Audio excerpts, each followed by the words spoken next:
அன்பான சொந்தங்கள் அனைவருக்குமே வணக்கம். பரபரப்பா போயிட்டு இருக்க கார்த்திகை தீபம் சீரியலை வந்து அடுத்தடுத்து மிஸ் பண்ணிடாதீங்க. அதாவது பாத்தீங்கன்னா அந்த சந்திர கண்ணில் விரல விட்டு ஆட்டுறாங்க நம்ம கார்த்திகா ரேவதியும். அது சூப்பரா இருக்கு.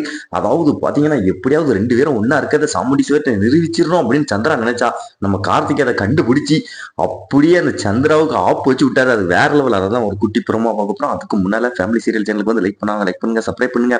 அதாவது பாத்தீங்கன்னா நம்ம கார்த்திகை ரேவதியும் சந்தோஷமா புது வீட்டுல வந்து ஒன்னா கொஞ்சம் விளையாடிக்கிட்டு இருந்தாங்க. அதாவது நம்ம ரேவதிக்கு வந்து நம்ம கார்த்திகை சமைச்சு வாயில ஊட்டிக்கிட்டு இருந்தாரு. இதெல்லாம் பார்த்த சந்திரா சாமுண்டீஸ்வர்கிட்ட போய், அக்கா அவங்க ரெண்டு பேரும் தான் வெளியே பிடிக்காத மாதிரி நடிக்கிறாங்க, ஆனா உள்ளுக்குள்ள ஒன்னா இருக்காங்க, வா உனக்கு உண்மையை காமிக்க அப்படின்னு கூட்டிட்டு வராங்க. அதை வந்து நம்ம கார்த்திக் வந்து கண்டுபிடிச்சிட்டாரு. அதாவது பாத்தீங்கன்னா இனிமேல் இந்த இடத்துல இருக்கக்கூடாது ரேவதி, அதாவது உங்க சித்தி உங்க அம்மாவை கூட்டு வர்றதுக்குள்ள வா எப்படியாவது போயிருவோம் அப்படின்னு அங்க இருந்து காலி பண்ணி போயிட்டாங்க. அதுக்கடுத்து அந்த சந்திரா கூட்டு வந்து ஜன்னல் உள்ளோடய சாமுண்டீஸ்வரியை எட்டி பார்க்க சொல்றா. அங்க ஒருத்தரும் இல்ல. சாமுண்டீஸ்வரி கோவத்துல ஒண்ணு வச்சாங்க, உனக்கு எப்ப பார்த்தாலும் என் பொண்ணை குறை சொல்றதே வேலையா போச்சா, அதாவது என் பொண்ணை பத்தி எனக்கு தெரியும், இனிமேல் இந்த குறை சொல்றதை நிப்பாட்டு அப்படின்னு சொல்லி அடிக்கிறாங்க. அதுக்கடுத்து என்னைக்காவது ஒரு நாள் நிரூபிக்கிறேன், அப்போ உனக்கு தெரியும் அப்படின்னு அந்த சந்திரா வந்து சொல்றா.